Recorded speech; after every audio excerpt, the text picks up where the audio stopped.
No dia do meu aniversário de casamento, todos aplaudiram quando as algemas fecharam nos pulsos dela. Eu apenas sorri e cortei o bolo. Mas para entender como chegamos até aqui, preciso voltar 3 anos no tempo, quando eu ainda acreditava que o amor seria suficiente para quebrar qualquer barreira. Meu nome é Kênia, tenho 28 anos e cresci em uma família simples no bairro da Vila Madalena, em São Paulo. Minha mãe, Dona Rosa, trabalhou a vida inteira como costureira, e meu pai, seu João, era mecânico em uma oficina pequena na Zona Oeste. Eles nunca tiveram muito, mas sempre tiveram o suficiente para me dar educação e valores. Desde criança, eu sabia que a única forma de mudar minha vida seria através dos estudos. Passava horas na biblioteca municipal, devorava livros de administração e economia que pegava emprestado na faculdade pública próxima de casa. Quando terminei o ensino médio, consegui uma bolsa integral para cursar administração na Universidade São Judas. Foram 4 anos duros, dividindo o tempo entre as aulas matutinas e o trabalho como assistente contábil em um escritório pequeno no centro da cidade. Foi lá, nesse escritório, que aprendi mais do que qualquer sala de aula poderia me ensinar sobre números, documentos e como o dinheiro realmente funciona. Meu chefe, Dr. Armando, era um contador aposentado que ainda mantinha alguns clientes antigos. Ele me ensinou a ler entrelinhas em balanços, a identificar inconsistências em demonstrativos e, principalmente, a nunca confiar cegamente em assinaturas sem conferir sua autenticidade. Conheci Rodrigo em uma festa de formatura de uma amiga em comum. Ele estava terminando engenharia civil na mesma universidade, mas em horário noturno. Era diferente dos outros rapazes que eu conhecia. Tinha uma gentileza genuína no olhar e não parecia se importar com o fato de eu trabalhar para pagar meus estudos. Namoramos por 2 anos antes que ele me levasse para conhecer sua família. A família Santos era proprietária de uma pequena construtora que havia prosperado durante os anos 2000. Nada muito grandioso, mas o suficiente para ter uma casa ampla no Morumbi e 2 carros na garagem. Rodrigo era filho único, o príncipe da família, e Dona Miriam fazia questão de que todos soubessem disso.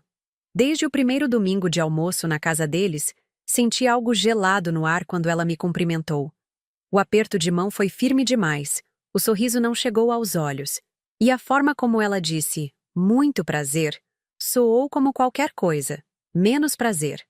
Durante aquela primeira refeição, Dona Miriam fez questão de mencionar pelo menos 3 vezes como Rodrigo havia namorado Fernanda, uma médica de família tradicional dos Jardins.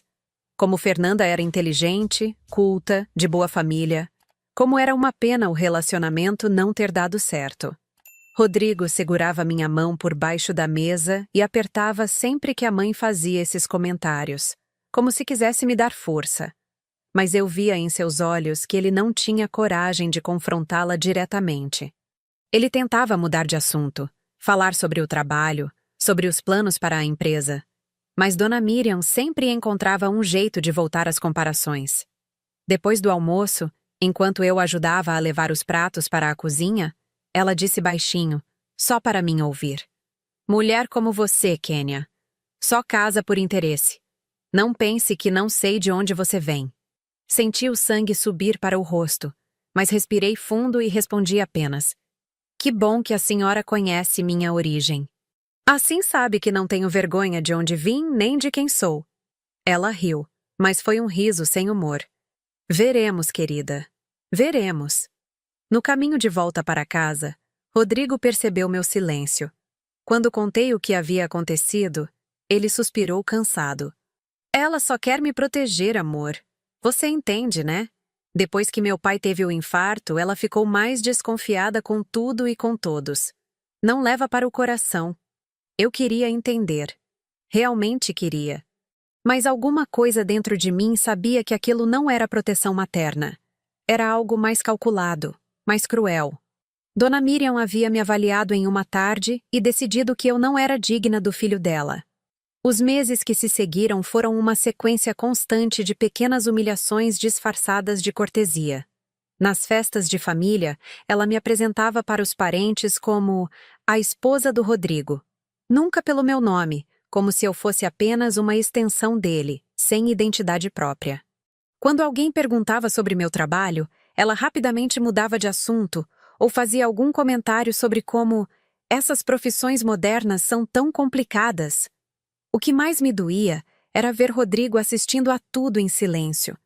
Ele não defendia a mãe abertamente, mas também não me defendia. Ficava nesse meio termo desconfortável, tentando agradar os dois lados e não conseguindo proteger nenhum dos dois. 3 meses depois de nos conhecermos, Rodrigo me pediu em casamento. Foi um momento lindo, romântico, em um restaurante pequeno e aconchegante que havíamos descoberto juntos. Ele disse que queria construir uma vida comigo, que admirava minha força e determinação. Disse que eu o fazia querer ser uma pessoa melhor. Quando contamos a novidade para a família dele, seu Miguel, o pai de Rodrigo, me abraçou com carinho genuíno. Ele sempre foi gentil comigo, talvez por reconhecer na minha história ecos da própria trajetória. Também havia saído de uma família simples para construir a empresa que tinham hoje. Dona Miriam, por outro lado, forçou um sorriso e disse: "Que bom, filho. Tenho certeza de que vocês vão ser muito felizes." Mas o tom de voz deixava claro que ela tinha certeza do contrário. Nas semanas seguintes aos preparativos do casamento, as provocações se intensificaram. Ela questionava cada escolha que fazíamos, sempre com o pretexto de experiência ou bom gosto. O vestido que eu havia escolhido era simples demais para um Santos. O buffet que cabia no nosso orçamento era muito popular. A igreja que frequentávamos desde a infância não tinha tradição suficiente. Quando sugeri que poderíamos fazer uma cerimônia mais íntima para economizar, ela disse na frente de toda a família: "Não se preocupe com os gastos, querida. Afinal, quem casa quer casa, não é mesmo?" O duplo sentido estava claro para todos na sala. Foi durante uma dessas reuniões familiares que ouvi pela primeira vez a frase que me perseguiria pelos próximos 3 anos. Nunca se sabe as intenções das pessoas. Dona Miriam disse isso para uma das cunhadas, mas olhando diretamente para mim. Como se eu fosse transparente, como se minhas verdadeiras motivações fossem óbvias para qualquer um com um mínimo de inteligência. Naquela noite, chorei no ombro da minha mãe. Dona Rosa, com sua sabedoria simples, me disse: "Filha, plante flores onde jogarem pedras. Uma hora a terra fica bonita de novo." Não entendi completamente o que ela quis dizer naquele momento, mas guardei as palavras no coração. O casamento foi lindo, apesar de toda a atenção. Rodrigo estava emocionado, eu estava emocionada, e por algumas horas consegui esquecer todos os comentários venenosos e as indiretas. Dançamos, rimos, e eu pensei que talvez aquilo fosse um novo começo para todos nós. Durante a lua de mel em Búzios, Rodrigo e eu conversamos muito sobre nossos planos. Ele queria que eu trabalhasse na empresa da família, que usasse meus conhecimentos em administração para ajudar a modernizar os processos. Eu topei na hora. Parecia uma forma de finalmente me integrar à família, de mostrar meu valor de maneira concreta. Quando voltamos e comuniquei a decisão para Dona Miriam, ela disse: "Que ótimo, querida! Assim você pode aprender como as coisas realmente funcionam aqui." Havia algo na forma como ela disse "realmente funcionam" que me deixou inquieta, mas eu não conseguia identificar exatamente o quê. Meu primeiro dia na Santos Construções foi estranho. Rodrigo me apresentou para todos os funcionários com orgulho genuíno, falando sobre minha formação e experiência. Mas percebi que alguns dos funcionários mais antigos me olhavam com uma mistura de curiosidade e receio, como se soubessem de algo que eu ainda não havia descoberto. A empresa tinha uma estrutura familiar típica. Seu Miguel era oficialmente o proprietário, mas após o infarto havia se afastado das operações diárias. Rodrigo cuidava da parte técnica e comercial. E Dona Miriam cuidava da parte financeira. Ela tinha procuração para movimentar as contas da empresa em nome do marido. Assinou contratos, autorizava pagamentos e prestava contas apenas para ele, quando prestava. Durante meus primeiros meses trabalhando lá, tentei algumas vezes acessar os demonstrativos financeiros para entender melhor o fluxo de caixa, mas sempre me diziam que Isso era responsabilidade da Dona Miriam e que eu deveria focar na minha área. Minha área, aparentemente, era organizar documentos, atender telefone e fazer planilhas básicas. Nada que exigisse realmente meus conhecimentos em administração. Era como se estivessem me mantendo ocupada sem me dar acesso a nada realmente importante. Os almoços de domingo na casa dos Santos se tornaram uma tradição que eu temia. Semana após semana, eu me preparava mentalmente para 2 horas de comentários sutis sobre minha origem, minha família, minhas escolhas. Dona Miriam havia desenvolvido uma arte refinada na crueldade disfarçada de preocupação materna. Kênia, você está bem? Parece cansada. Deve ser difícil se adaptar a essa vida nova, né? Ou então, que bom que você está ajudando na empresa. Assim aprende como é difícil ganhar dinheiro de verdade. Cada frase vinha acompanhada de um sorriso doce que não combinava nem um pouco com o veneno das palavras. Foi em um desses domingos que ela mencionou pela primeira vez a gravidez. Eu ainda nem havia contado para Rodrigo que estava atrasada, mas de alguma forma ela parecia saber. Quando vocês vão me dar um netinho? Já está na hora, não acham? E quando finalmente confirmamos a gravidez algumas semanas depois, o comentário dela foi: agora sim garantiu a pensão, né? Rodrigo fingiu não ouvir, mas eu vi o constrangimento no rosto dele. Era sempre assim. Ele sabia que as palavras da mãe eram inadequadas, mas não tinha coragem de confrontá-la. Preferia fingir que não havia acontecido nada e esperar que eu fosse compreensiva. Durante a gravidez, as indiretas se multiplicaram. Dona Miriam questionava cada decisão minha. O médico que eu havia escolhido. Não é do nosso convênio. O hospital onde eu queria ter o bebê. Muito simples para um neto dos Santos. Até mesmo os nomes que sugeríamos. Que tal algo mais tradicional? Mas o que mais me machucava era a forma como ela falava sobre minha família para outras pessoas. Certa vez, ouvi ela contando para uma amiga.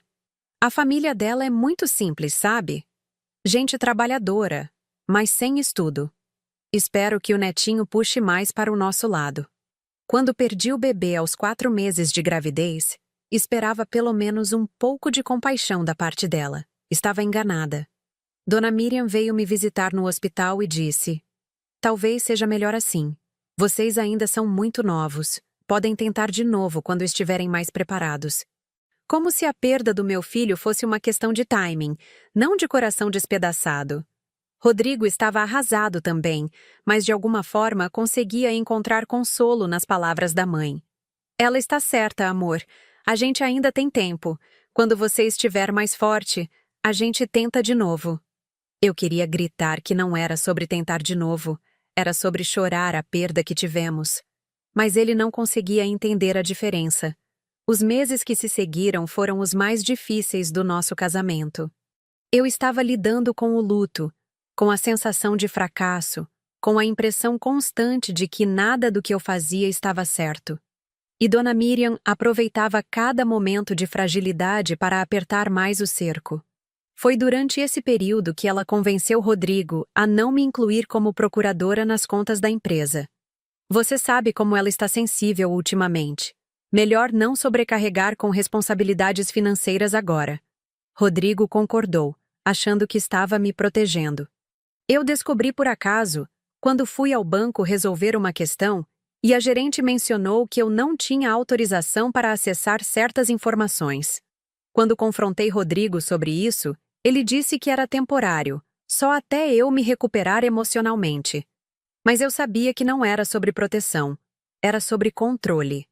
Dona Miriam queria garantir que eu nunca tivesse acesso real às finanças da família.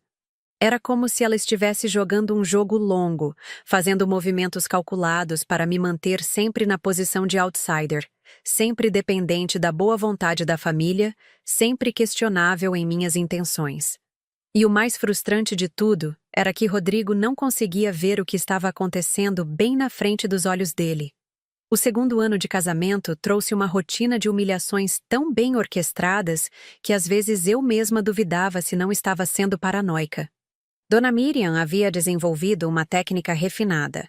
Nunca fazia nada grosseiro o suficiente para ser confrontada diretamente, mas mantinha um fluxo constante de pequenas crueldades que me desgastavam por dentro. As festas de família eram os piores momentos. Em cada aniversário, cada comemoração, ela encontrava uma forma de me fazer sentir fora do lugar. Durante o aniversário de casamento dos cunhados de Rodrigo, ela passou a noite toda falando sobre como certas pessoas sempre sabiam se comportar em sociedade, enquanto outras precisavam aprender aos poucos. A Fernanda sempre soube se portar nessas ocasiões, disse ela para um grupo de parentes, olhando diretamente para mim. Educação de berço, né? Não se ensina, nasce com a pessoa. Rodrigo estava do outro lado do salão, conversando sobre trabalho com os primos.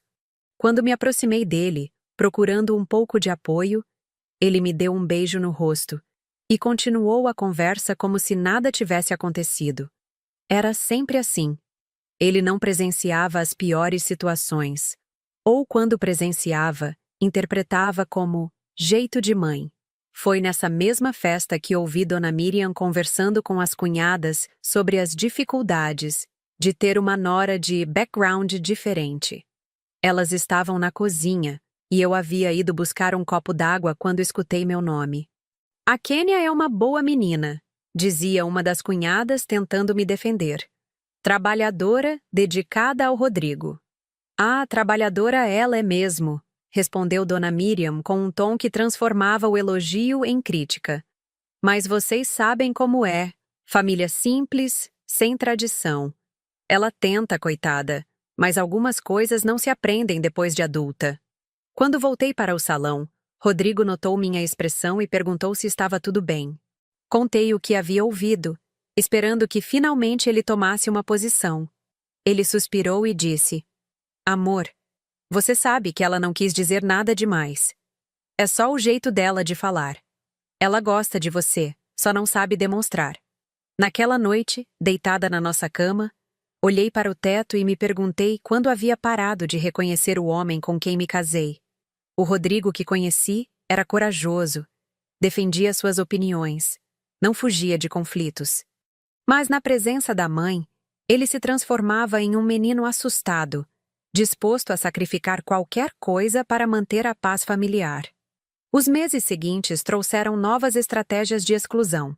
Dona Miriam começou a organizar almoços familiares sem me convidar, sempre com a desculpa de que eram reuniões de trabalho, ou conversas entre família mesmo. Rodrigo ia e voltava contando sobre os assuntos que haviam discutido, decisões que haviam tomado sobre a empresa, planos para o futuro. Tudo sem minha participação. Quando questionei por que não era incluída nessas reuniões, sendo que oficialmente trabalhava na empresa, Rodrigo disse que não queria me sobrecarregar.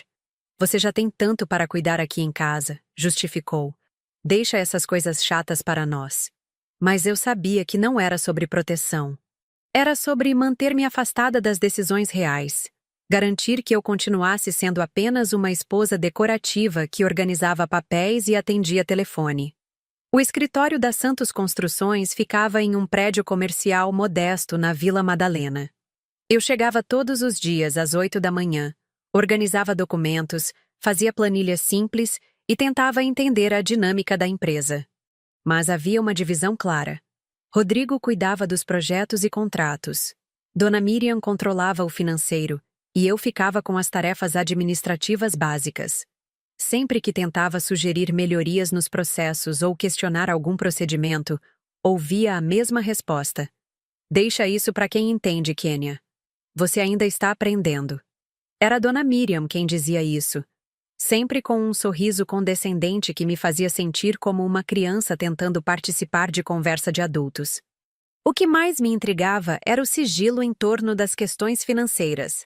Dona Miriam guardava os extratos bancários trancados em sua mesa, não compartilhava relatórios mensais e sempre que alguém perguntava sobre números, ela desviava o assunto ou dizia que estava tudo sob controle.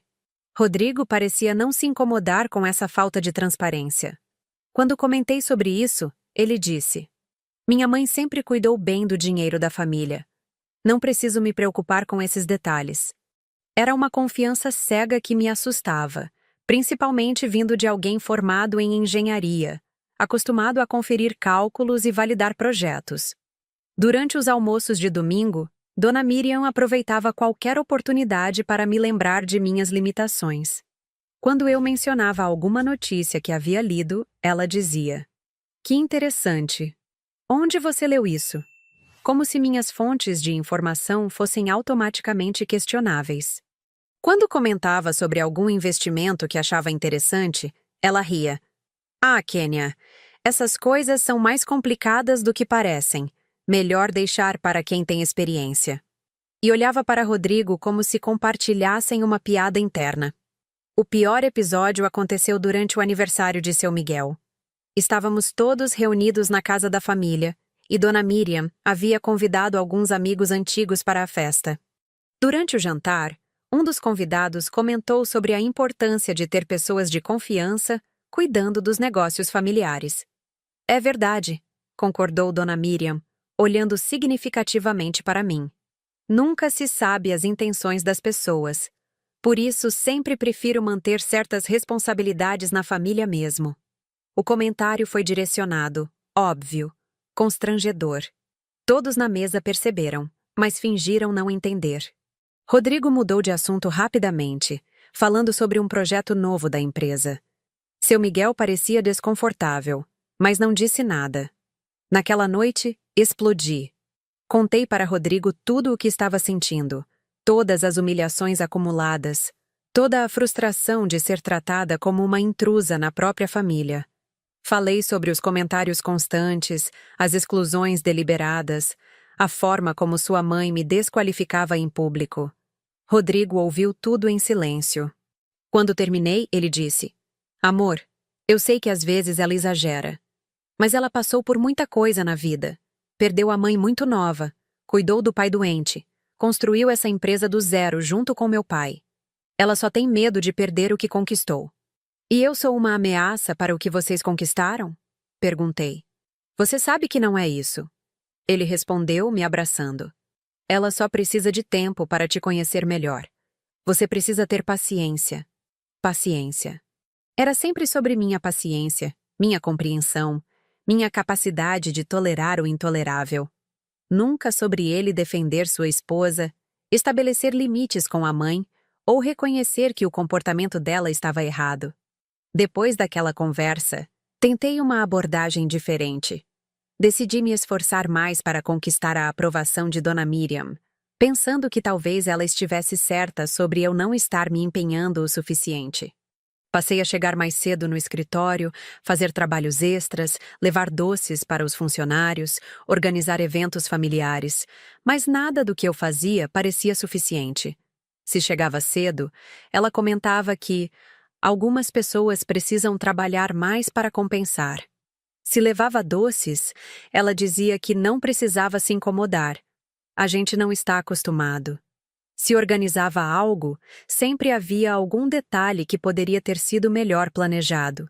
Foi durante esse período de esforço extra que percebi algo estranho nas finanças da empresa. Estava organizando as notas fiscais dos últimos meses quando notei várias cobranças de uma empresa de consultoria que não conhecia. Os valores eram altos, sempre entre 5.000 e 10.000 reais, e apareciam regularmente nos extratos. Quando perguntei sobre essa empresa para Rodrigo, ele disse que não sabia do que se tratava. "Deve ser algum serviço que minha mãe contratou. Ela cuida dessas coisas." Sugeri que perguntássemos para ela, mas ele disse que não era necessário se incomodar com detalhes administrativos. Mas aquilo ficou na minha cabeça. Durante meus anos trabalhando como assistente contábil, havia aprendido a identificar padrões suspeitos em demonstrativos. E aqueles pagamentos tinham todas as características de algo que deveria ser investigado mais a fundo. Comecei a prestar mais atenção nas movimentações financeiras que passavam pela minha mesa. Havia muitas transações que não faziam sentido. Transferências para contas que não conhecia, pagamentos para fornecedores que nunca havia visto nos projetos, retiradas em dinheiro com justificativas vagas. Dona Miriam controlava tudo isso com mão de ferro, mas de vez em quando algum documento acabava chegando até mim por engano. Foi assim que descobri que havia pelo menos 3 contas bancárias em nome da empresa que ela movimentava sozinha, sem conhecimento de Rodrigo ou seu Miguel. Quando tentei comentar sobre essas descobertas com Rodrigo, ele ficou irritado. Kênia, você está sendo paranoica. Minha mãe trabalha com isso há mais de 20 anos. Ela sabe o que está fazendo. E completou. Além disso, não é da sua responsabilidade ficar investigando essas coisas. Mas era exatamente da minha responsabilidade. Eu era formada em administração, tinha experiência em contabilidade e, oficialmente, trabalhava na empresa. Se havia algo errado acontecendo, eu tinha o direito e o dever de questionar. O problema era que ninguém queria ouvir minhas preocupações. Rodrigo preferia confiar cegamente na mãe. Seu Miguel estava cada vez mais afastado dos negócios devido aos problemas de saúde. E os funcionários não se sentiam à vontade para questionar a autoridade de Dona Miriam.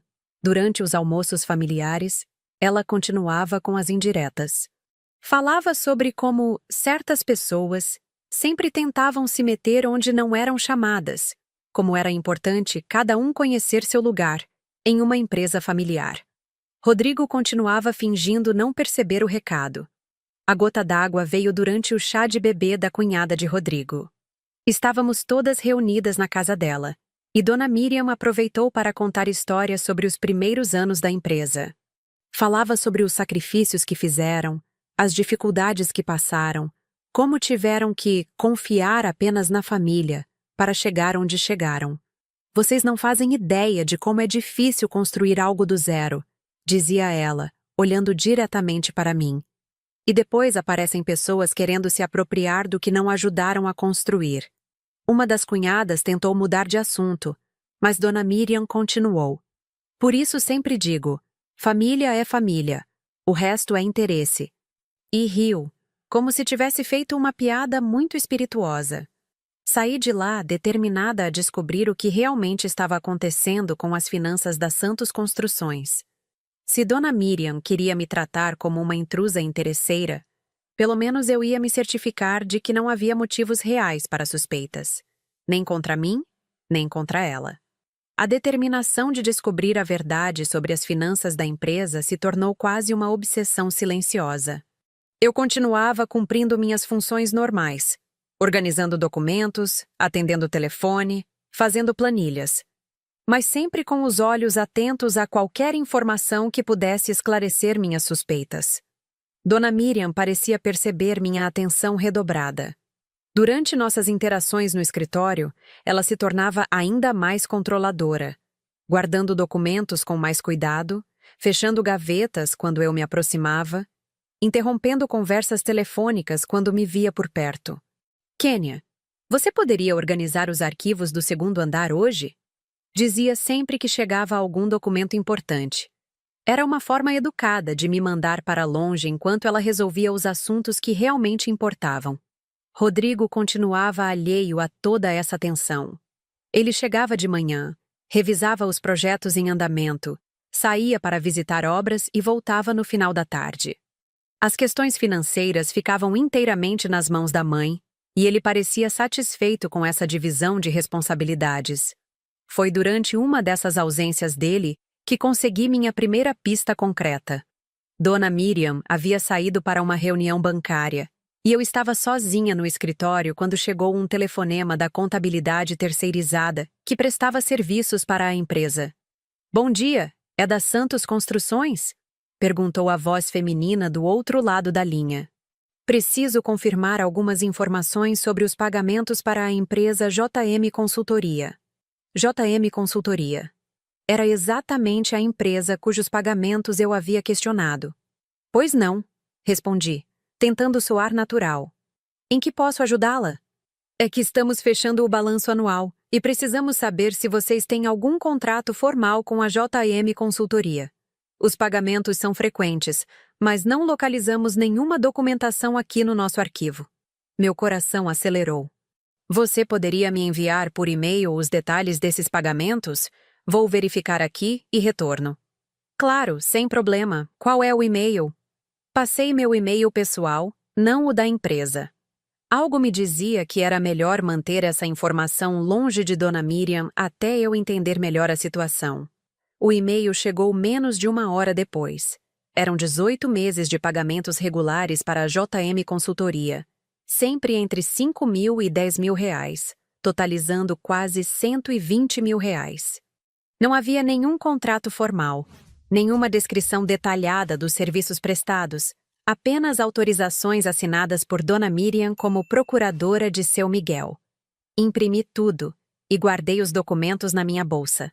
Quando Dona Miriam voltou da reunião, eu estava organizando arquivos como se nada tivesse acontecido. Ela me cumprimentou com o mesmo sorriso falso de sempre e perguntou se havia chegado alguma coisa importante. Nada demais, respondi. Algumas contas para conferir, uns telefonemas de rotina. Naquela noite, mostrei os documentos para Rodrigo. Ele examinou os papéis com atenção, franzindo a testa. JM Consultoria. Nunca ouvi falar dessa empresa, disse. Mas deve ser algum serviço que ela contratou para otimização fiscal ou consultoria jurídica. Essas coisas são complicadas. Às vezes é melhor terceirizar. Rodrigo, são 120 mil reais em 18 meses, insisti. Não te parece estranho não haver nenhum contrato formal? Nenhuma descrição dos serviços? Ele suspirou, daquele jeito cansado que eu já conhecia bem. Amor, minha mãe trabalha com isso há décadas. Se ela autorizou esses pagamentos, deve ter uma boa razão. Você está vendo o problema onde não existe. Mas eu sabia que estava vendo o problema onde realmente existia. Durante meus anos como assistente contábil, havia aprendido que pagamentos regulares sem documentação adequada eram sempre motivo de preocupação. E algo no comportamento de Dona Miriam, o sigilo excessivo, a defensiva constante, reforçava minhas suspeitas. Decidi investigar por conta própria. Durante o fim de semana, usei meu computador pessoal para pesquisar informações sobre a JM Consultoria. O que descobri foi ainda mais alarmante. A empresa havia sido aberta há 2 anos. Tinha como sócio majoritário um tal de João Mendes, e seu endereço comercial era uma sala pequena em um prédio comercial na Zona Sul. Mais estranho ainda, o CNPJ da empresa estava irregular há 6 meses. Ou seja, a Santos Construções continuava fazendo pagamentos para uma empresa que nem sequer existia legalmente.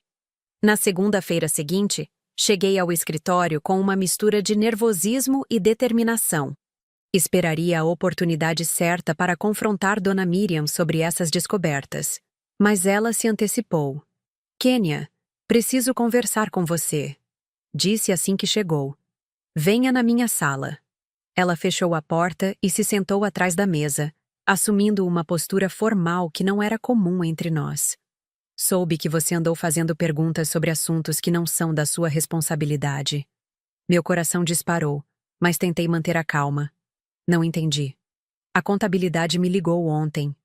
Disseram que alguém daqui pediu informações sobre fornecedores da empresa. Ela me olhou com frieza. Você sabe que questões financeiras são da minha alçada, não é? Eu só estava tentando ajudar, disse, tentando soar natural. Como trabalho aqui, pensei que devesse entender melhor. Você trabalha aqui fazendo o que eu peço para você fazer, ela interrompeu. Não para investigar coisas que não entende. E acrescentou, com um tom mais ameaçador. Espero que isso não aconteça de novo. Saí da sala dela tremendo de raiva e medo. Dona Miriam não apenas havia descoberto minha investigação, como também havia deixado claro que eu deveria parar imediatamente. Era uma ameaça velada, mas inequívoca. Durante os dias seguintes, o clima no escritório ficou ainda mais tenso. Dona Miriam me vigiava constantemente, chegava mais cedo, saía mais tarde, controlava cada movimento meu. Era como se estivéssemos em uma guerra fria, silenciosa. Rodrigo percebia a tensão, mas quando tentei explicar o que estava acontecendo, ele novamente tomou o partido da mãe. Kênia, você precisa parar com essa obsessão. Está criando problemas onde não existem e deixando minha mãe desconfortável. Sua mãe deveria estar desconfortável, respondi. Principalmente se não tem nada a esconder. Você está sugerindo que minha mãe está roubando da própria empresa? Ele perguntou incrédulo. Isso é absurdo. Talvez fosse absurdo mesmo. Talvez eu estivesse vendo conspiração onde havia apenas incompetência administrativa. Talvez Dona Miriam fosse apenas uma mulher desorganizada tentando proteger a empresa da família. Mas cada instinto profissional que eu havia desenvolvido gritava que havia algo errado ali. O domingo seguinte trouxe uma nova humilhação pública. Durante o almoço na casa da família, Dona Miriam fez questão de contar para todos sobre como algumas pessoas não sabiam respeitar hierarquias no ambiente de trabalho. É difícil trabalhar com família, disse ela, olhando diretamente para mim. Às vezes a pessoa acha que por ser parente pode se meter em tudo, mas empresa é empresa, não é verdade? Seu Miguel pareceu desconfortável com o comentário. Miriam, a Kênia está tentando ajudar. Não vejo problema nisso. Ajudar é uma coisa, Miguel. Querer controlar é outra bem diferente. E se virou para mim com aquele sorriso venenoso. Não é mesmo, Kênia? Todos na mesa ficaram em silêncio. Era um constrangimento tão óbvio que até as crianças perceberam que algo estava errado. Rodrigo mudou de assunto rapidamente, mas o estrago já estava feito. Naquela noite, tomei uma decisão que mudaria tudo. Se Dona Miriam queria jogar sujo, eu também sabia jogar. Durante meus anos como assistente contábil, havia aprendido não apenas a identificar irregularidades, mas também a documentá-las de forma que resistissem a qualquer questionamento. Comecei a fazer cópias de todos os documentos suspeitos que passavam pela minha mesa. Guardava tudo em uma pasta em casa, organizando cronologicamente, criando um arquivo completo das movimentações questionáveis. Era um trabalho meticuloso e arriscado, mas eu sabia que precisava de provas concretas se quisesse ser levada a sério. Durante as semanas seguintes, consegui juntar evidências de pelo menos 4 esquemas diferentes. Os pagamentos para a JM Consultoria, transferências para contas pessoais sem justificativa adequada, retiradas em dinheiro com comprovantes adulterados e até mesmo alguns cheques com assinaturas que pareciam diferentes da assinatura oficial de seu Miguel. O mais assustador era a sofisticação do esquema. Dona Miriam não estava apenas desviando dinheiro. Ela havia criado uma rede complexa de transações que mascaravam o verdadeiro destino dos recursos. Era o trabalho de alguém que entendia profundamente de contabilidade e sabia como burlar controles internos. Quanto mais eu descobria, mais claro ficava que Rodrigo estava sendo enganado há anos. A empresa que ele pensava estar ajudando a administrar estava sendo sistematicamente saqueada pela própria mãe. E o pior, ela estava usando a procuração do marido doente para legitimar todas essas transações. A oportunidade de expor tudo chegou de forma inesperada. Durante uma conversa casual com meu cunhado Eduardo, irmão de Rodrigo, ele mencionou algo que me fez o sangue gelar. Que bom que vocês doaram aquela quantia para a igreja, né? Disse ele durante um encontro familiar. Minha mãe comentou que foi uma doação generosa. Que doação? Rodrigo não sabia de nada sobre doação para a igreja. E quando perguntei discretamente para seu Miguel sobre isso, ele também não fazia ideia do que estávamos falando. Foi aí que percebi. Dona Miriam não estava apenas desviando dinheiro da empresa. Ela estava usando essas transações como justificativas para familiares e amigos, criando versões diferentes da mesma história para pessoas diferentes. O dinheiro que supostamente havia sido doado para a igreja provavelmente tinha ido para seus próprios bolsos. Naquela noite, sentada no meu escritório improvisado em casa, olhei para a pilha de documentos que havia reunido e soube que estava na hora de agir. Não podia mais ficar em silêncio enquanto Dona Miriam continuava destruindo a empresa da família e me tratando como uma intrusa interesseira. Mas eu sabia que precisava escolher o momento certo e a forma certa de expor tudo. Uma acusação mal feita seria facilmente desacreditada, principalmente vindo de alguém que já era vista com suspeita pela família. Eu teria apenas uma chance de fazer isso direito, e não podia desperdiçá-la. O 3º aniversário de casamento estava se aproximando, e Rodrigo havia sugerido que fizéssemos uma festa para a família. Era a oportunidade perfeita. Todos estariam reunidos em um ambiente supostamente celebrativo, quando a verdade finalmente viria à tona. Passei as próximas semanas planejando não apenas a festa, mas também a forma como revelaria tudo o que havia descoberto. Organizei todos os documentos em ordem cronológica, criei um relatório detalhado das irregularidades e até mesmo preparei cópias digitais de tudo, caso alguém tentasse destruir as evidências físicas. Dona Miriam, obviamente, fez questão de dar palpites sobre todos os aspectos da festa. Criticou o local que escolhemos, sugeriu mudanças no cardápio, questionou a lista de convidados. Era como se quisesse controlar até mesmo nossa comemoração pessoal. "Vocês têm certeza de que querem fazer uma festa tão grande?" perguntou durante um dos preparativos. 3 anos não é uma data tão especial assim. Havia algo na forma como ela disse isso que me fez pensar se ela estava tentando nos desencorajar por algum motivo específico. Mas eu estava determinada. A festa aconteceria. E seria exatamente lá que eu colocaria fim a 3 anos de humilhações, mentiras e manipulações. Dona Miriam havia passado todo esse tempo me tratando como uma interesseira perigosa. Era hora de mostrar para ela e para toda a família quem realmente representava um perigo para o patrimônio dos Santos. A festa do 3º aniversário de casamento estava marcada para um sábado à noite no salão do clube da família. Rodrigo havia caprichado na decoração, contratado um buffet especial e até mesmo instalado um telão para passar fotos dos nossos momentos juntos. Ele estava genuinamente feliz, animado com a celebração, sem fazer ideia de que aquela noite mudaria tudo. Durante a semana que antecedeu a festa, finalizei meus preparativos. Organizei todos os documentos que havia coletado ao longo dos meses em uma pasta digital bem estruturada. Criei um relatório detalhado mostrando as irregularidades cronologicamente, com valores, datas e evidências de cada transação suspeita. Tudo estava salvo em um pendrive que levaria comigo para a festa. Dona Miriam parecia estranhamente nervosa durante aqueles dias. Ela fazia perguntas constantes sobre quem viria, que tipo de apresentação haveria, se alguém faria discursos. Quando soube do telão, perguntou especificamente o que seria mostrado e quem teria acesso aos equipamentos de som e imagem. "É só para passar algumas fotos nossas", explicou Rodrigo. "Nada demais." "Que bom", ela respondeu. Mas havia algo no tom dela que não condizia com as palavras. Na manhã do sábado, acordei com uma mistura de nervosismo e determinação. Sabia que estava prestes a explodir uma bomba que destruiria a dinâmica familiar para sempre. Mas também sabia que não podia mais viver fingindo que tudo estava bem, enquanto era humilhada constantemente e a empresa da família era sistematicamente roubada. Rodrigo estava animadíssimo.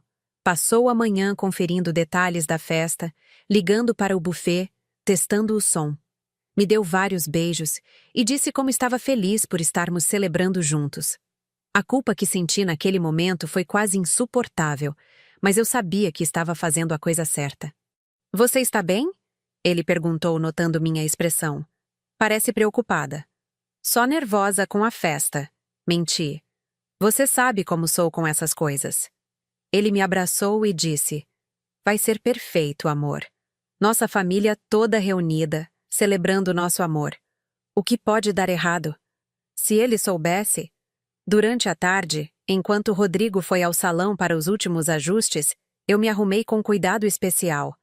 Escolhi um vestido azul marinho que ele havia me dado de presente. Elegante, sóbrio, adequado para a ocasião. Prendi o cabelo em um coque simples e usei apenas brincos discretos.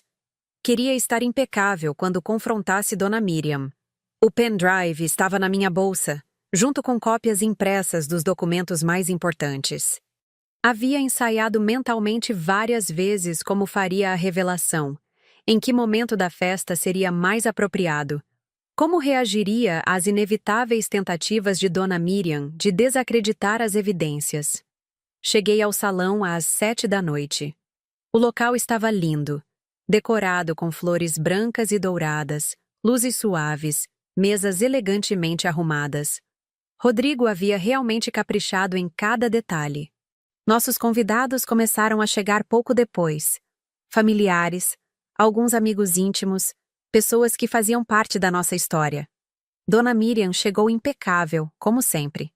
Vestido preto elegante, joias discretas mas caras, cabelo perfeitamente arrumado.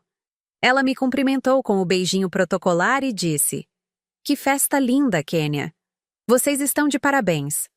O sorriso era perfeito, mas os olhos continuavam frios. Durante a primeira hora, tudo transcorreu normalmente. As pessoas conversavam, comiam, brindavam ao nosso casamento. Rodrigo estava radiante, circulando entre os convidados, contando histórias, agradecendo a presença de todos. Eu tentava participar das conversas, mas minha mente estava focada no que estava por vir. Foi durante o jantar que meu cunhado Eduardo fez o comentário que havia estado esperando. Ele estava sentado ao lado de Dona Miriam quando disse, alto o suficiente para várias pessoas ouvirem: "Mãe, você não comentou com a Kênia sobre aquela doação generosa que vocês fizeram para a igreja?" O sangue gelou nas minhas veias. Era exatamente a deixa que eu precisava. "Que doação?" perguntei, fingindo surpresa. Eduardo olhou para Rodrigo. "Sua mãe me disse que vocês doaram R$ 15.000 para a reforma da igreja no mês passado. Achei um gesto lindo." Rodrigo franziu a testa. "Que doação? Eu não sei de nenhuma doação." O constrangimento se espalhou pela mesa. Dona Miriam tentou rir. "Ah, Eduardo, você deve ter entendido errado. Eu disse que estávamos pensando em fazer uma doação." Mas Eduardo insistiu. "Não, mãe. Você disse que já tinham feito. Inclusive comentou que foi tirado da conta da empresa." O silêncio que se seguiu foi pesado. Rodrigo olhou para a mãe com uma expressão que eu nunca havia visto antes. Uma mistura de confusão e desconfiança. "Mãe, de que conta da empresa ele está falando?" perguntou Rodrigo, já com um tom mais sério. Dona Miriam estava visivelmente desconfortável. "Filho, isso não é assunto para discutir na festa. Podemos conversar depois." Mas eu sabia que era agora ou nunca. "Na verdade," disse, levantando-me da mesa, "acho que é um ótimo momento para conversarmos sobre os assuntos financeiros da empresa." Tirei o pendrive da bolsa e o segurei nas mãos. "Rodrigo, você poderia conectar isso no telão? Tenho algumas coisas importantes para mostrar para toda a família." O clima da festa mudou instantaneamente. As conversas pararam. Todos os olhares se voltaram para mim. Rodrigo me olhava sem entender, mas havia algo na minha expressão que o fez pegar o pendrive sem questionar. "Kênia, o que você está fazendo?" sussurrou Dona Miriam, mais alto o suficiente para eu ouvir a tensão na voz dela. "Estou dando seu presente de aniversário, amor", disse para Rodrigo, forçando um sorriso. "Acho que você vai querer ver isso agora." Quando Rodrigo conectou o pendrive e abriu o primeiro arquivo, a tela se encheu de números, extratos bancários, documentos digitalizados. O silêncio no salão era ensurdecedor. "Este é um relatório das movimentações financeiras da Santos Construções nos últimos 2 anos", anunciei, minha voz ecoando no salão silencioso. "Movimentações que totalizam mais de R$ 200.000 em irregularidades." Dona Miriam se levantou bruscamente. "Isso é um absurdo. Como você ousa... Como eu ouso investigar o roubo sistemático da empresa da minha família?" A interrompi. "Rodrigo, veja a próxima página." A tela mostrava os pagamentos para a JM Consultoria. Rodrigo lia os números com crescente incredulidade. "JM Consultoria." Li em voz alta. R$ 120.000 em 18 meses para uma empresa que não existe legalmente há 6 meses. Todos os pagamentos autorizados por Dona Miriam usando a procuração do seu Miguel.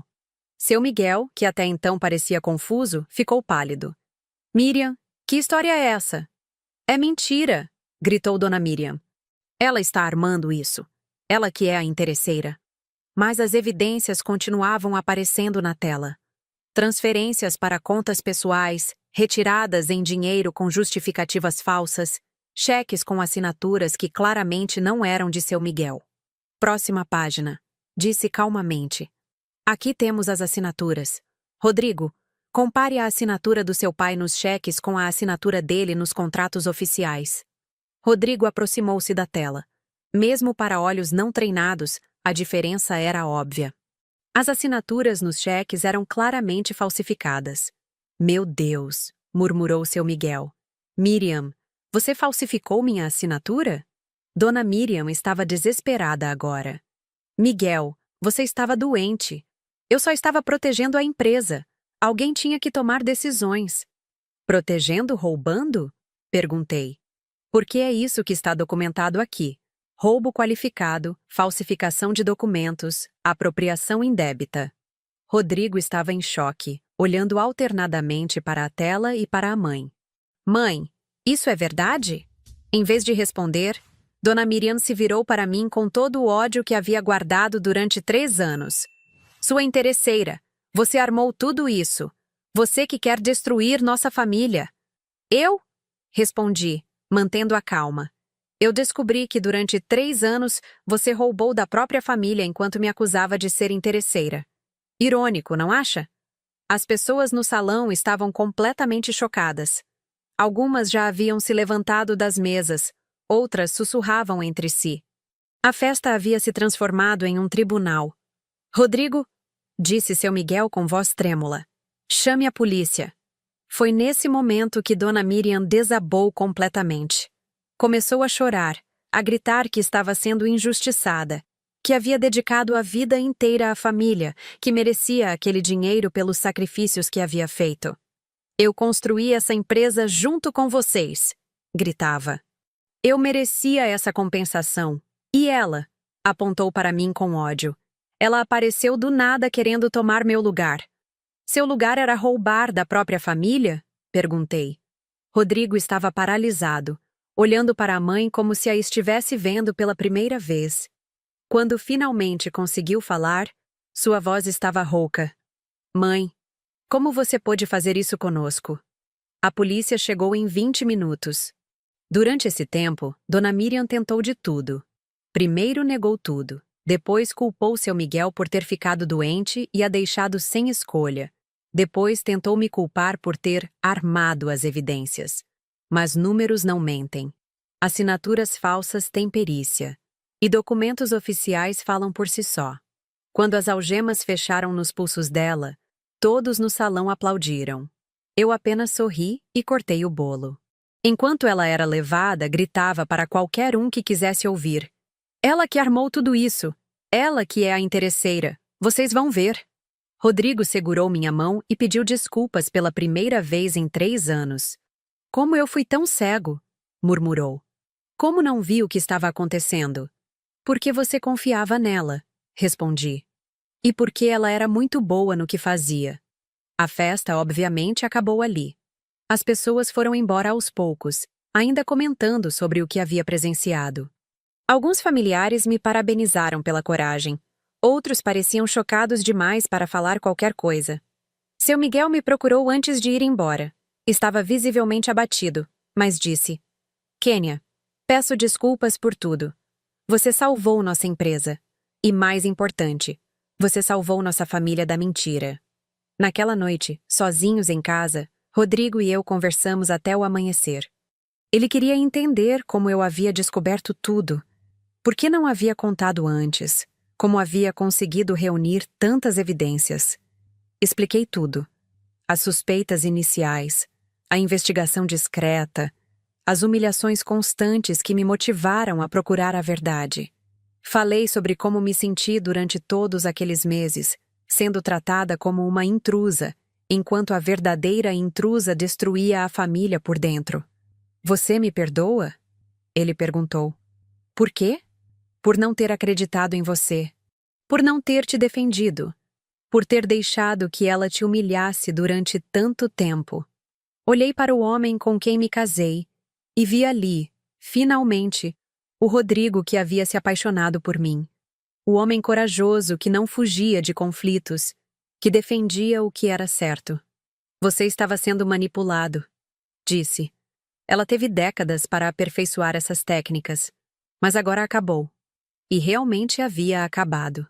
Não apenas o esquema de Dona Miriam, mas também os 3 anos de humilhações, desconfianças e manipulações.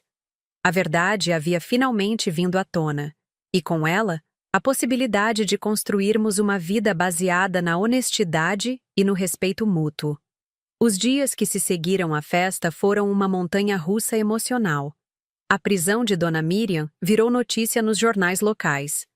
Mulher é presa por desviar mais de R$ 200 mil da empresa da família. Rodrigo ficou devastado ao ver a foto da mãe sendo levada algemada estampada nos sites de notícias. A família Santos estava em choque. Tios, primos, amigos próximos, todos tentavam processar o que havia acontecido. Algumas pessoas me procuraram para parabenizar pela coragem, outras pareciam me culpar por ter destruído a família. Era como se, ao expor a verdade, eu tivesse me tornado a vilã da história para alguns. Durante o interrogatório na delegacia, Dona Miriam manteve a versão de que eu havia armado tudo. Disse que as evidências eram falsas, que eu havia manipulado documentos, que tudo não passava de uma elaborada vingança contra ela. Mas os peritos rapidamente comprovaram a autenticidade de todas as evidências que eu havia reunido.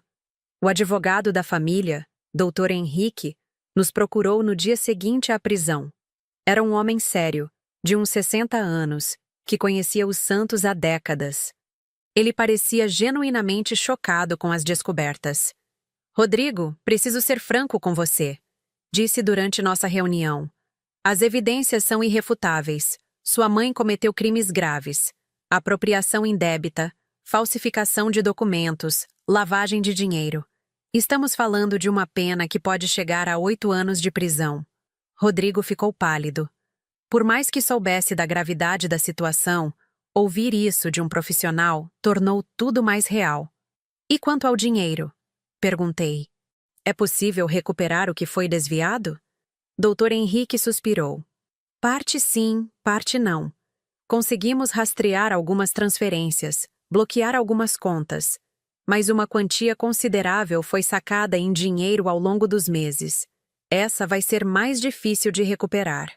Nos dias seguintes, a vida ficou ainda mais complicada. A empresa precisava continuar funcionando, mas com a situação jurídica pendente, alguns contratos foram suspensos.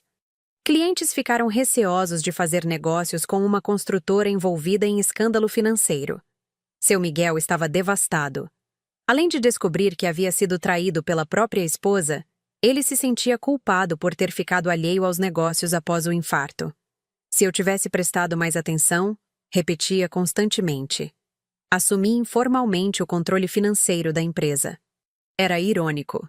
Depois de 3 anos sendo tratada como incompetente, agora todos reconheciam que eu era a única pessoa da família com conhecimento técnico suficiente para reorganizar as finanças.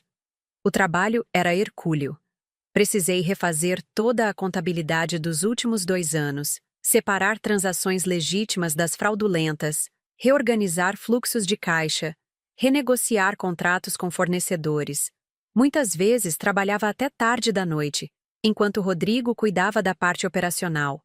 Durante esse período, nossa relação passou por uma transformação profunda.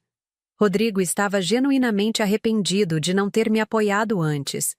Ele passou a me consultar sobre todas as decisões, valorizava minha opinião, me defendia publicamente sempre que alguém questionava meu papel na empresa. Sem a Kênia, a gente teria perdido tudo. Ele dizia para quem quisesse ouvir. Ela salvou nossa família. Mas nem toda a família via dessa forma. Alguns parentes distantes sussurravam que eu havia sido muito dura com Dona Miriam, que poderia ter resolvido tudo em família sem envolver a polícia.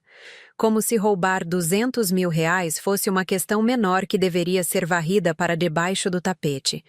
A situação mais difícil foi lidar com Eduardo, cunhado de Rodrigo. Ele se sentia culpado por ter mencionado a doação para a igreja na festa, achando que havia sido usado por mim para expor a mãe. Levei semanas para convencê-lo de que ele havia apenas falado a verdade na hora certa. Você não fez nada errado, disse a ele durante uma conversa franca. Sua mãe que usou você para validar as mentiras dela. Se não fosse naquela noite, seria em outra ocasião. 3 meses após a prisão, veio a primeira audiência. Dona Miriam havia emagrecido, estava com aparência abatida, muito diferente da mulher elegante e controladora que eu conhecia. Quando nossos olhos se cruzaram no tribunal, ainda havia ódio no olhar dela. Durante seu depoimento, ela continuou tentando me culpar. Disse que eu havia chegado à família com segundas intenções, que sempre soube que eu era perigosa, que havia manipulado as evidências para prejudicá-la. Essa mulher destruiu minha família, disse ela para o juiz, apontando para mim.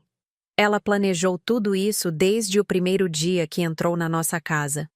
Amano, o advogado de defesa dela, tentou construir uma narrativa de que eu era uma manipuladora calculista que havia se infiltrado na família Santos com o objetivo de destruí-los por dentro. Era uma versão distorcida da realidade, mas apresentada com tanta convicção que por um momento me perguntei se algumas pessoas na sala não estariam acreditando. Quando chegou minha vez de depor, mantive a calma e apresentei os fatos cronologicamente. Expliquei como havia descoberto as irregularidades, como havia tentado conversar com Rodrigo várias vezes antes de tomar qualquer atitude drástica, como havia documentado tudo meticulosamente antes de expor a situação. Meritíssimo, disse, olhando diretamente para o juiz. Eu não destruí a família Santos. Eu a salvei de continuar sendo destruída por dentro por alguém em quem confiavam cegamente. O promotor foi implacável. Apresentou todas as evidências que eu havia coletado, mostrou os laudos periciais que comprovavam as falsificações, demonstrou como o esquema havia sido elaborado ao longo de anos. Não havia como negar os fatos. No final da audiência, o juiz determinou que Dona Miriam responderia ao processo em liberdade, mas com diversas restrições. Não poderia se aproximar da família, não poderia movimentar contas bancárias e teria que usar tornozeleira eletrônica. Saímos do tribunal em silêncio. Rodrigo segurava minha mão com força, como se quisesse me proteger de tudo aquilo. Seu Miguel parecia ter envelhecido 10 anos em poucos meses. Quanto tempo até o julgamento final? Perguntou Rodrigo ao advogado.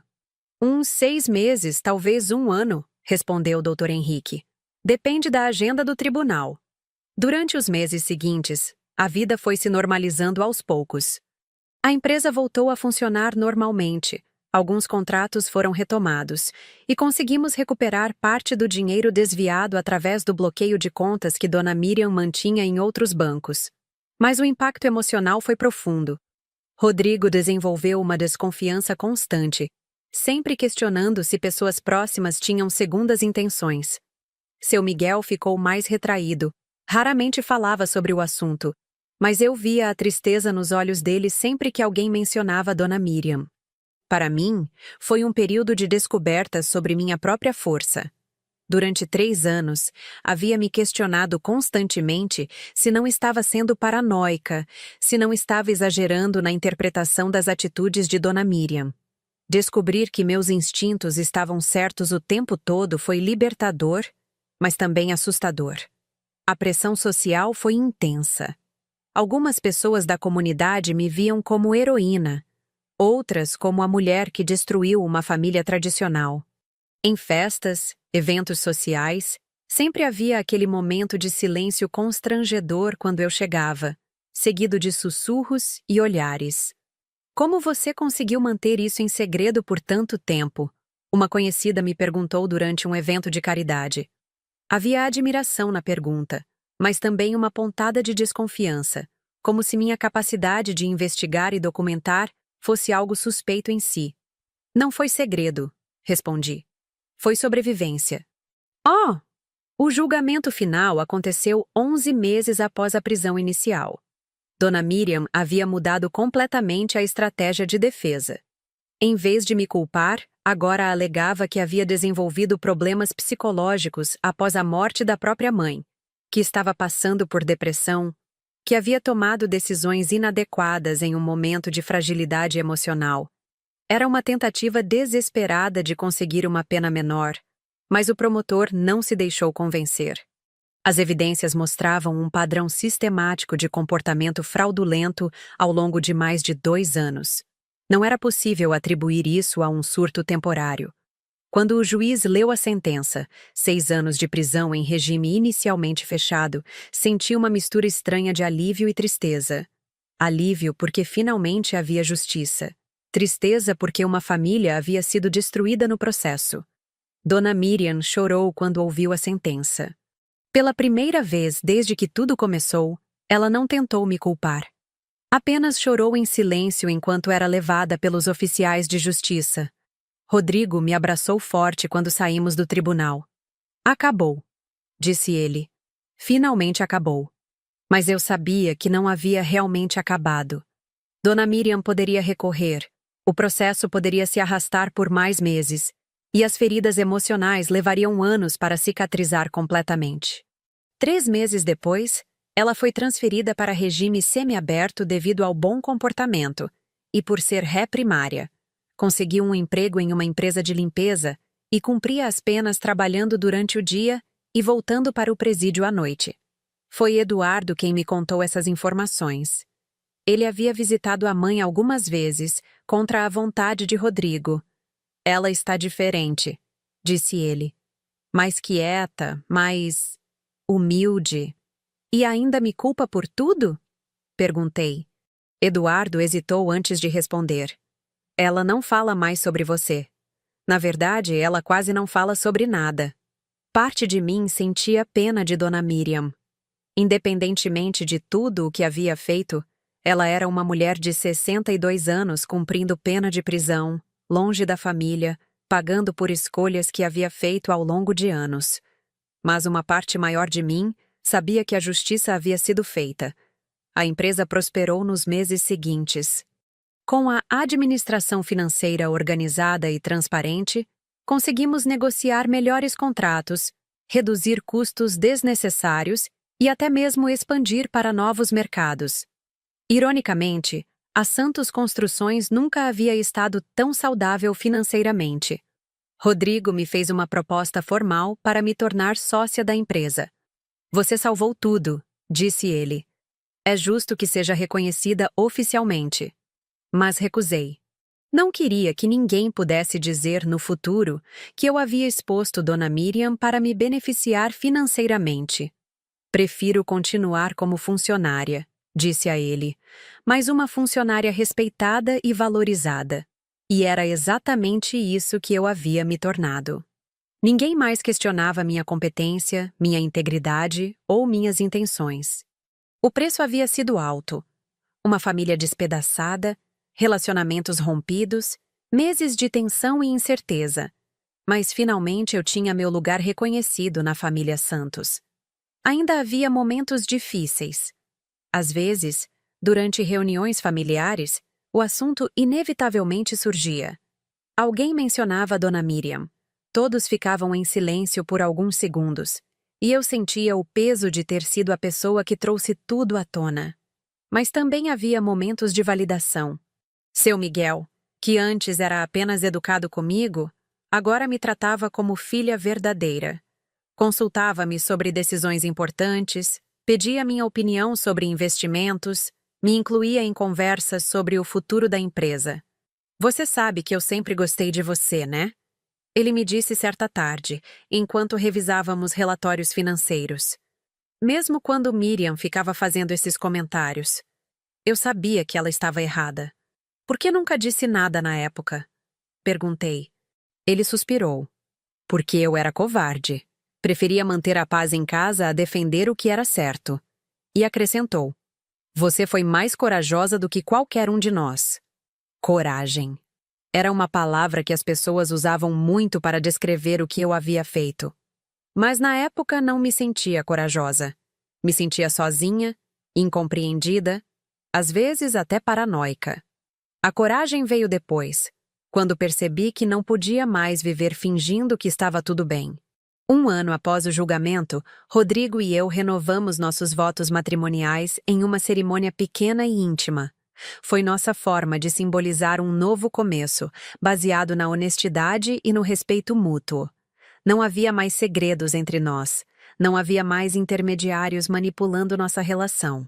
Durante a cerimônia, ele disse: Kênia, Você me ensinou que o amor verdadeiro, às vezes, exige coragem para enfrentar verdades dolorosas. Você salvou nossa família, mas principalmente, você me salvou de ser um homem que fecha os olhos para a injustiça. Eram palavras bonitas, e eu sabia que ele estava sendo sincero. Mas a verdade era mais simples. Eu não havia feito nada, além de me recusar a aceitar ser tratada como menos do que eu era. Durante 3 anos, Dona Miriam havia tentado me convencer de que eu era uma interesseira, uma intrusa, alguém que não merecia respeito. No final, descobrimos quem realmente era a intrusa na família Santos. Hoje, 6 meses depois do julgamento final, acordo todas as manhãs em uma casa onde posso ser eu mesma sem pedir desculpas. É uma sensação estranha depois de tantos anos caminhando sobre ovos, medindo cada palavra, cada gesto, cada reação. Rodrigo mudou profundamente. O homem que conheci voltou. Aquele que não fugia de conflitos, que defendia suas convicções, que me fazia sentir valorizada.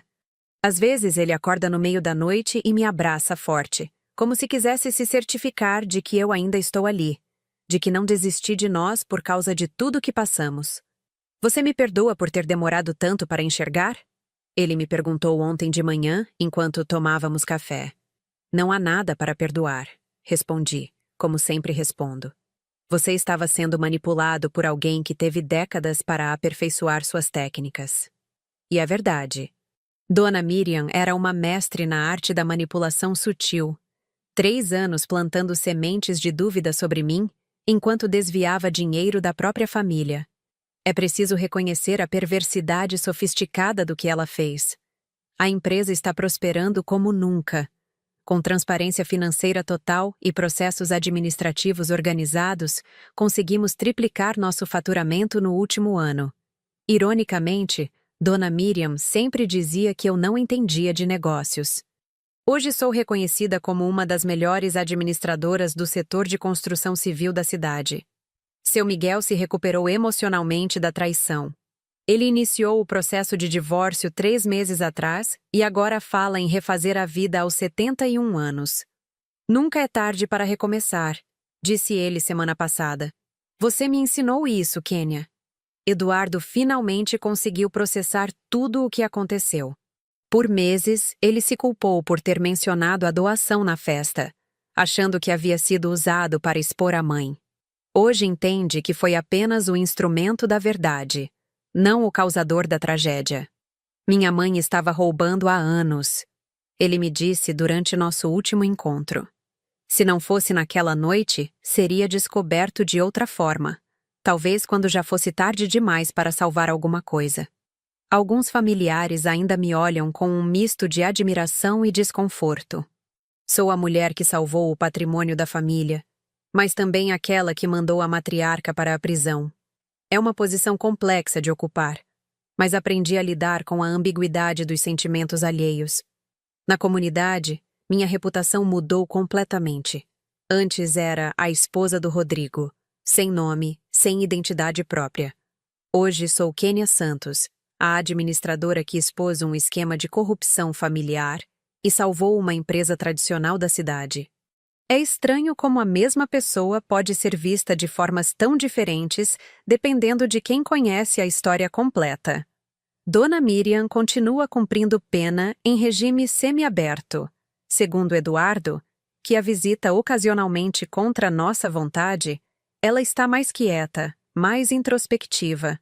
Trabalha em uma empresa de limpeza durante o dia e volta para o presídio à noite. Não fala mais sobre mim. Não faz mais acusações. Talvez tenha finalmente entendido a gravidade do que fez. Parte de mim ainda sente pena dela. Não pela punição. Essa foi justa e necessária. Mas pela forma como ela destruiu a própria vida. Durante décadas construiu uma reputação de mulher íntegra, mãe dedicada, esposa exemplar. Em 2 anos de ganância, demoliu tudo isso e ainda levou junto a confiança da família que dizia amar. Às vezes me pergunto o que teria acontecido se eu não tivesse investigado as irregularidades. Provavelmente Dona Miriam teria continuado desviando dinheiro até a empresa falir. Rodrigo e seu Miguel teriam perdido tudo sem nunca entender por quê. E eu continuaria sendo tratada como uma intrusa interesseira, até o dia em que não houvesse mais nada para ser interesseira sobre. A verdade é que eu salvei a família Santos de si mesma. Não porque sou heroína ou porque planejei isso desde o início, como Dona Miriam insistia em acusar. Eu salvei a família porque me recusei a aceitar ser humilhada constantemente e porque usei meu conhecimento profissional para investigar suspeitas legítimas. Durante esses 6 meses, aprendi muito sobre perdão. Não o perdão piegas que ignora injustiças, mas o perdão que liberta a gente do peso do rancor. Perdoei Rodrigo por não ter me defendido quando deveria. Perdoei seu Miguel por ter sido omisso. Perdoei até mesmo alguns familiares que me culparam por ter destruído a família. Mas não perdoei Dona Miriam, e provavelmente nunca vou perdoar. Não pelos crimes financeiros. Esses a justiça já puniu. Não perdoo pelos 3 anos de humilhações calculadas, pelas tentativas constantes de me fazer duvidar do meu próprio valor, pela crueldade sistemática disfarçada de proteção maternal. Algumas feridas são profundas demais para cicatrizar completamente. Algumas pessoas causam danos emocionais que não podem ser simplesmente varridos para debaixo do tapete em nome da harmonia familiar. Ontem recebi uma proposta para dar palestra em um evento sobre administração empresarial.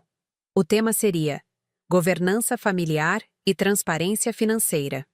É engraçado como a vida dá voltas. A mulher que era considerada incompetente para cuidar das finanças da empresa, agora é convidada para ensinar outras pessoas sobre o assunto. Aceitei o convite. Não por vaidade, mas porque acredito que minha história pode ajudar outras pessoas que estão passando por situações similares. Quantas empresas familiares estão sendo destruídas por dentro por pessoas em posições de confiança? Quantas noras, genros, filhos são desacreditados e humilhados enquanto os verdadeiros culpados agem impunemente? Durante a palestra, vou contar minha história sem drama excessivo, sem vitimização, mas também sem omitir as lições importantes. Vou falar sobre a importância da transparência, sobre como identificar sinais de irregularidades, sobre a coragem necessária para confrontar pessoas próximas quando algo está errado. Rodrigo ficou orgulhoso quando contei sobre o convite. Você merece esse reconhecimento, disse ele. E merece ser ouvida por pessoas que podem aprender com sua experiência. É estranho pensar que 3 anos atrás, eu era apenas a esposa que não sabia se comportar em sociedade, que vinha de família simples, que provavelmente havia se casado por interesse. Hoje sou uma referência em administração empresarial, consultora financeira respeitada e, principalmente, uma mulher que sabe exatamente qual é seu valor. A Santos Construções cresceu tanto que estamos considerando abrir uma filial em outra cidade. Rodrigo quer que eu seja a responsável por toda a parte administrativa da expansão. Não confio em mais ninguém para isso, disse ele. Você provou que é a única pessoa na família que realmente entende de negócios. Às vezes olho para trás e me impressiono com minha própria jornada. A menina de família simples que estudou com bolsa integral, que trabalhou como assistente contábil para pagar os estudos, que se casou por amor e foi recebida com desconfiança, transformou-se na mulher que salvou uma empresa tradicional e expôs um esquema de corrupção familiar. Não foi fácil. Houve momentos em que duvidei de mim mesma, em que pensei que talvez estivesse sendo paranoica, em que quase desisti de investigar as irregularidades. Mas algo dentro de mim, talvez a menina que aprendeu desde cedo que só podia contar consigo mesma, me impedia de aceitar ser tratada como menos do que eu era. Hoje, quando acordo pela manhã, não preciso mais me preparar psicologicamente para enfrentar humilhações. Não preciso mais medir cada palavra, cada gesto, cada reação. Posso simplesmente ser Kênia Santos, não a esposa do Rodrigo, não a nora da Dona Miriam, mas eu mesma, com minha história, meus conhecimentos, minha dignidade intacta. Durante todos aqueles domingos de almoço em família, enquanto escutava comentários sobre minha origem, minha educação, minhas supostas intenções interesseiras, eu me agarrava às palavras da minha mãe. Plante flores onde jogarem pedras. Uma hora a terra fica bonita de novo. Levei 3 anos para entender completamente o que ela quis dizer. Não era sobre aceitar passivamente as pedradas. Era sobre transformar cada humilhação em combustível para crescer, cada desafio em oportunidade para provar meu valor, cada tentativa de me diminuir em motivação para me fortalecer. Hoje a terra está bonita de novo. A família Santos tem transparência financeira, relacionamentos baseados no respeito mútuo e uma empresa próspera. Rodrigo aprendeu a valorizar a esposa que tem e a defender suas convicções. Seu Miguel descobriu que nunca é tarde para recomeçar com honestidade. E eu? Eu continuo sendo a mesma mulher simples que Rodrigo conheceu na festa de formatura. A diferença é que agora todo mundo sabe disso, e ninguém mais questiona se eu mereço estar aqui. Às vezes, a maior vingança é simplesmente deixar a verdade falar por si só. E a verdade, no final das contas, é sempre mais poderosa que qualquer mentira, por mais bem elaborada que seja.